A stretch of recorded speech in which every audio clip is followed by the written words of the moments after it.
তাদের সকলের কাছে আমি বিনা শর্তে ক্ষমা চাই। একজন আওয়ামী লীগ কি করতে পারবে এখন? নিষিদ্ধ যখন কোনো সংগঠনকে করা হয় তখন এই সংগঠনের ব্যক্তিরাও বিভিন্ন ধরনের সমস্যায় পড়ে যান। আরেকজন খারাপ কাজ করেছেন বলে আমিও করব, এটা কোনো যুক্তি? আরেকজন অন্যায় করেছে তাই আমি আরেকটা অন্যায় করব, এটা চলবে না।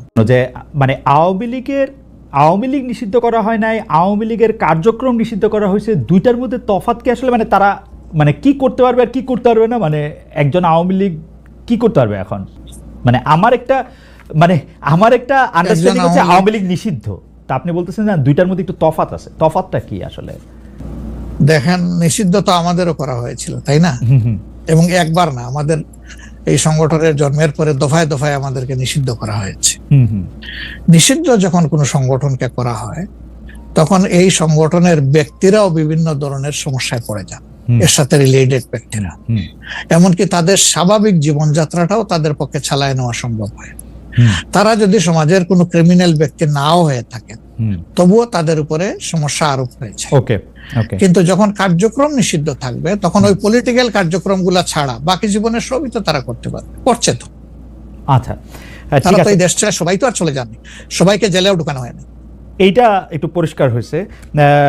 জনাব যুদ্ধপরাধের মামলায় জামাত নেতা এটিএম আজহারুল ইসলাম খালাস পাওয়ার পর আপনি একটি সংবাদ সম্মেলনে বলেছেন, জামায়াতে ইসলামী বা তার কোনো নেতাকর্মীর মাধ্যমে কেউ ক্ষতিগ্রস্ত হয়ে থাকলে তার কাছে নিঃশর্ত ক্ষমা চাই। এই ক্ষমা প্রার্থনায় কি ৭১ মুক্তিযুদ্ধের সময়টাও আছে কিনা সেটা সেদিন আপনি স্পষ্ট করেননি, আজকে এটা স্পষ্ট করবেন? মানে আপনি, অনেকেই প্রশ্ন করছেন যে জামায়াতের মাননীয় আমির ক্ষমা কিসের জন্য চাইলেন? মানে ৪৭-এর পর থেকে শুরু করে আজকে পর্যন্ত, শুধু ৭১ না, ৪৭-এর পর থেকে শুরু করে আজকে পর্যন্ত আমাদের দ্বারা যত মানুষ যত জায়গায় কষ্ট পেয়েছে, কেউ যদি ক্ষতিগ্রস্ত হয়ে থাকে, সেই মানুষগুলো তাদের সকলের কাছে আমি বিনা শর্তে ক্ষমা চেয়েছি। কেন ক্ষমা চেয়েছি? আমরা মানুষ, ইন্ডিভিজুয়াল মানুষ যেমন ভুল করতে পারে, মানুষের সমষ্টি একটা দলেরও বিভিন্ন ভুল সিদ্ধান্ত থাকতে পারে। কোনটা ভুল কোনটা সঠিক ইতিহাস এটা নির্ধারণ করবে। আজকে যেটাকে ভুল বলা হচ্ছে কালকে এটাই হয়তো সবচেয়ে বড় সঠিক হিসাবে প্রমাণিত হবে। আর ইতিহাসের পালাবদলে রাজনীতিতে সবাই জিতে না, কেউ জিতে কেউ হারে। আমরা আদর্শবাদী একটা দল, আমরা বিশ্বাস করি আমরা মানুষ, ভুলের ঊর্ধ্বে নই। আমাদের দ্বারা, আমাদের সহকর্মীদের দ্বারা মানুষ বিভিন্ন ক্ষেত্রে কষ্ট পেতে পারে, ক্ষতিগ্রস্ত হতে পারে। আমি সব কিছুর জন্য কোনো শর্ত আরোপ না করেই মাপ চেয়েছি। ওকে, মানে ৪৭ এবং মাপ চাওয়ার মধ্যে কোনো পরাজয় নাই, অবশ্যই নাই। ৪৭ থেকে আজ পর্যন্ত যে কোনো কিছুর জন্য মানুষ আপনাদের কাছ থেকে যদি কোনো ধরনের আঘাত পেয়ে থাকে তার জন্য আপনি দুঃখ প্রকাশ করেছেন বা ক্ষমা চেয়েছেন। এর ভিতরে সব ঢুকে গেছে, কোনো কিছু বাদ নাই। ওকে, এভরিথিং ইনক্লুডেড। আচ্ছা, এবং এটা আনকন্ডিশনাল, মানে অ্যাপোলজি দিয়ে আনকন্ডিশনাল পার্ডন সিক করেছে। এইটা কি ডক্টর শফিকুর রহমান, আমি আসলে যেহেতু আপনার সঙ্গে আমার মানে নানা সময় কথা বলার সৌভাগ্য হয়েছে, মানে পর্দার বাইরে পর্দার ভিতরে, সেটা আমি জানি বলেই আমি আমার প্রশ্নটা করছি যে আপনি যে ৭১টাকে এই ৪৭ থেকে আজ পর্যন্ত একসাথে বললেন, এর কি কোনো বিশেষ কারণ আছে নাকি? মানে না, কোনো বিশেষ কারণ নাই। আমার মানবিক মূল্যবোধের জায়গা এবং আমার দায়িত্বের জায়গা থেকে বলেছি, অনুভূতির জায়গা থেকে, দায়িত্ব এবং অনুভূতির জায়গা, বিশেষ কোনো কারণ। আচ্ছা, আমি আবার ২-৩ দিনের ঘটনা একটু আসি। আমরা দুইটা ঘটনা আমরা দেখেছি যে আমাদের অনেককে ব্যথিত করেছে। একটা হচ্ছে লালমনিরহাটে একজন যিনি নরসুন্দর, তিনি এবং তার ছেলেকে খুব আয়োজন করে মারধর করা হচ্ছে এবং তাদেরকে টেনে নিয়ে পুলিশের কাছে নিয়ে যাওয়া হয়েছে। এবং আরেকজন যিনি ২০১৮ সালের ডিসেম্বরের রাতের ভোট বলে খ্যাত নির্বাচনের যে প্রধান নির্বাচন কমিশনার, তাকে আসলে খুবই অপমানজনকভাবে মানে থানায় নিয়ে যাওয়া হয়েছে এবং সেটা আবার ভিডিও করা হয়েছে। মানে আমি সাধারণভাবে যেটা বুঝি, আপনি আমাকে শাস্তি দিতে পারেন, আপনি আমাকে মৃত্যু দিতে পারেন, কিন্তু মানুষ হিসাবে আরেকটা মানুষকে অসম্মান করার অধিকার যে আমাদের নাই, এইটা কি মানে মানে নাকি এইটা আমাদের আছে কারণ তারা একটা খারাপ কাজ করেছিল, এরকম কি? মানে আমি জানি না, মানে অনেকে তার আরেকজন, জি আপনি বলেন, আরেকজন খারাপ কাজ করেছেন বলে আমিও করব, এটা কোনো যুক্তি? আমি আরেকজনের খারাপে কষ্ট পেলাম, ক্ষতিগ্রস্ত হলাম, এখন আমি সেম অথবা ওয়ার্স দেন দিস আরো খারাপ কিছু করলাম তার সাথে, সেটা কি কোনো মানবিক আচরণ বলে গণ্য হবে? নিশ্চয়ই না।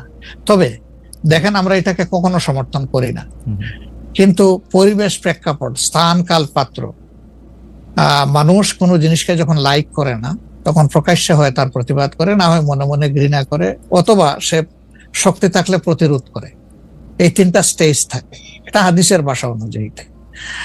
তো এই অবস্থায় আমরা হয়তো ভিজিবল সেই রকম প্রটেস্ট অনেক ক্ষেত্রেই করতে পারি না, কিন্তু আমরা এগুলাকে মনের দিক থেকে সাপোর্ট তো করি না, আমরা বরঞ্চ মনে করি যে এগুলা আরেকটা অপরাধ। ডেফিনেটলি সিইসি যিনি ছিলেন তিনি তো একজন মানুষ, তিনি এই রাষ্ট্রের একজন সিভিল সার্ভেন্টও ছিলেন এবং উঁচু পর্যায়ে তিনি দায়িত্ব পালন করে তিনি রিটায়ার করেছেন। তিনি নিশ্চয়ই কাজ ভালো করেন নাই, অনেকগুলা খারাপ কাজ করেছেন। সেই সময়টা জনপ্রত্যাশার এগেইনস্টে গিয়ে করেছেন, সত্য তথ্যের উপর না থেকে অসত্য তথ্য তিনি তার সংস্থা থেকে বলেছেন, সেগুলো সব খারাপ। তো তার জন্য তো আদালত আছে, কিন্তু আদালতে যাবেন, আমি তাকে আদালতে নিয়ে যাই, আইনের আওতায় নিয়ে যাই, কিন্তু আইন আমার হাতে আমি তুলে নেবো কেন? এটা তো কোনো অবস্থায় আমরা সমর্থন করবো না। এই জন্য আপনার স্মরণ থাকার কথা, 5 তারিখ রাত্রেই আমরা ঘোষণা করেছি যে ব্যক্তিগতভাবে আমরা কারো উপর থেকে কোনো প্রতিশোধ নেব না এবং আমরা নেইনি। আমাদের 2-1টা ব্যতিক্রম ঘটনা ঘটেছে, আমরা তাদেরকে শাস্তি দিয়েছি, আমরা ছাড় দেই নাই কাউ। আমাদের এই ঘটনাগুলো র্যান্ডম না, ব্যাপক না, 2-1টা বিচ্ছিন্ন ঘটনা, আমরা কাউকে ছাড় দেই।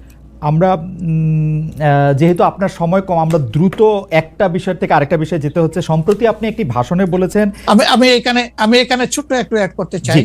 এই যে মব, যেটাকে এখন মব বলা হচ্ছে, এর চাইতে কিন্তু আরো নিকৃষ্ট মব কিন্তু গত 15.5 বছর মানুষ প্রত্যক্ষ করেছে। ইভেন আপনাদের সাংবাদিকদের সাথে হয়েছে, আরো অনেকের সাথে, পলিটিশিয়ানদের সাথে তো এগুলো কোনো ডাল ভাত, কোনো ব্যাপারই ছিল না, সিভিল সোসাইটির মানুষের সাথে, শিক্ষকদের সাথে। কিন্তু ওইগুলা দিয়ে আমরা এটাকে জাস্টিফাই করতে চাই হয়েছে বলেই আমরা সবাই মিলেই কিন্তু এগুলি প্রতিরোধ করেছি, প্রতিবাদ করেছি। আসলে যে যার জায়গা থেকে প্রচন্ড ভাবে প্রতিবাদ করেছে। আমার মনে আছে ডয়েচে ওয়েলেতে থাকতে আমি একবার শেখ হাসিনার নাম করে এতবার বলতেছিলাম যে কেন তিনি এটি করবেন, কেন তার এটি সমালোচনা করা যাবে না, এবং কেন তার এটা, মানে আমার মনে আছে যে মানে আমার সাংবাদিকতায় আমি কোনো সময় অ্যাক্টিভিজম করতে চাই না বা অ্যাক্টিভিজমের জায়গা থেকে, কিন্তু এইগুলির প্রতিবাদ আমরা সবাই মিলেই আসলে করেছিলাম, যে যার অবস্থান থেকে। এখনো আমাদেরকে করতে হবে, এখনো যদি আমরা সেই জায়গার মধ্যেই থাকি এবং কেউ কেউ আমরা এটা বলি যে তারা করেছে সেজন্য এটা ঠিক আছে, সেইটার ব্যাপারে আপনার কাছে বিচার দিতে চাইছি। প্রশ্নই ওঠে না, এটাকে সাপোর্ট করা যাবে না। আরেকজন অন্যায় করেছে তাই আমি আরেকটা অন্যায় করবো, এটা চলবে না। আর তাইলে আমরা ভালোর দিকে আগাবো কিভাবে? অ্যাবসলিউটলি।